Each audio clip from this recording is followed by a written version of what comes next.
और अब खबर ईरान के लिए। ईरान के लिए क्यों अगले 48 घंटे बहुत भारी हैं? अमेरिकी राष्ट्रपति ट्रंप ने खामनेई के खिलाफ सैन्य एक्शन को लेकर बड़े संकेत दे दिए हैं। जर्मनी से लेकर ब्रिटेन और फ्रांस ने ईरान में खामनेई सरकार के तख्तापलट की भविष्यवाणी कर दी है। दुनिया के बहुत सारे बड़े बड़े देशों का ईरान को लेकर रुख भी यही बताता है कि अगले कुछ घंटों में अयातुल्ला अली खामनेई को लेकर कोई बड़ी खबर आ सकती है। अब सवाल यही है कि क्या ईरान के खिलाफ हमले का ऑर्डर ट्रंप बस देने वाले हैं? ईरान पर भारत की एडवाइजरी आ गई।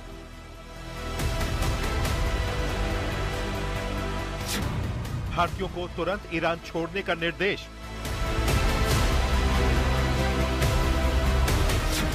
क्या अगले 72 घंटे खामनेई पर भारी हैं?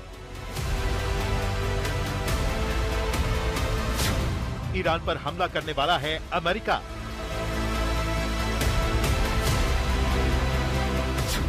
ट्रंप ने हमला बोला तो खामेनेई क्या करेंगे?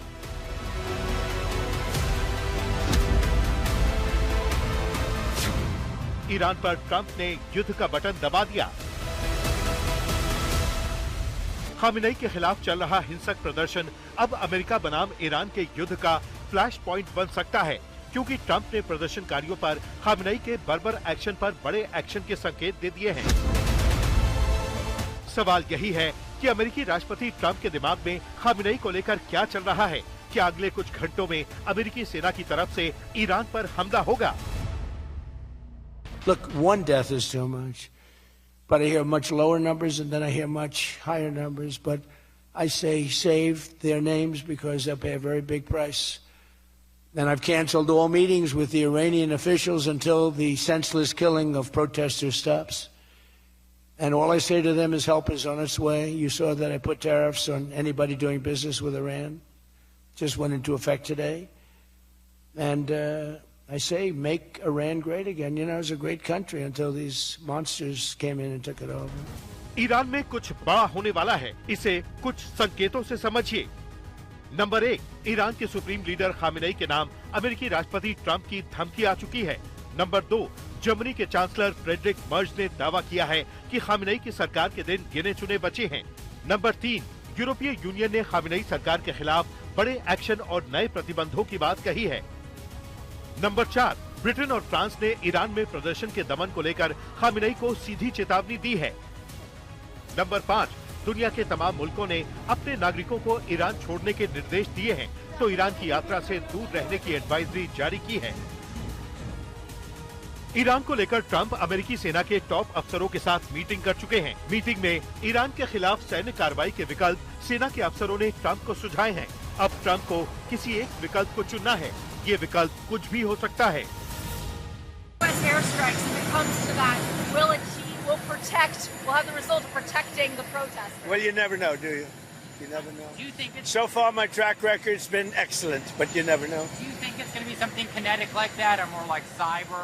Or well, I can't tell you that. I know exactly what it would be. We have to make a decision. But I can't be. Obviously, I can't be telling you. German chancellor Friedrich Merz ने Iran के supreme leader को लेकर जो ऐलान किया है, वो यही बताता है कि ईरान के खिलाफ तमाम पश्चिमी मुल्क लामबंद हैं। खामेनेई के खिलाफ चल रहे प्रदर्शन के पीछे ईरान से निर्वासित रजा पहलवी को माना जा रहा है।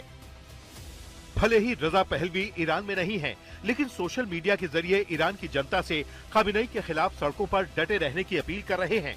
रजा पहलवी भी यही मानकर चल रहे हैं कि खामेनेई सरकार की उल्टी गिनती शुरू हो चुकी है। भले ही दुनिया के तमाम मुल्कों ने खामेनेई के खिलाफ मोर्चा खोल दिया हो, लेकिन ईरान के सुप्रीम लीडर आर पार की लड़ाई के लिए तैयार हैं। एक तरफ खामेनेई प्रदर्शनकारियों के खिलाफ सख्त रुख अपनाए हुए हैं, तो दूसरी तरफ अमेरिका से लेकर इजराइल को पलटवार की धमकी दे रहे हैं। प्रदर्शन को रोकने के लिए ईरान की सेना, ईरान की पुलिस और ईरान के इस्लामिक रेवोल्यूशनरी गार्ड्स सड़कों पर हैं।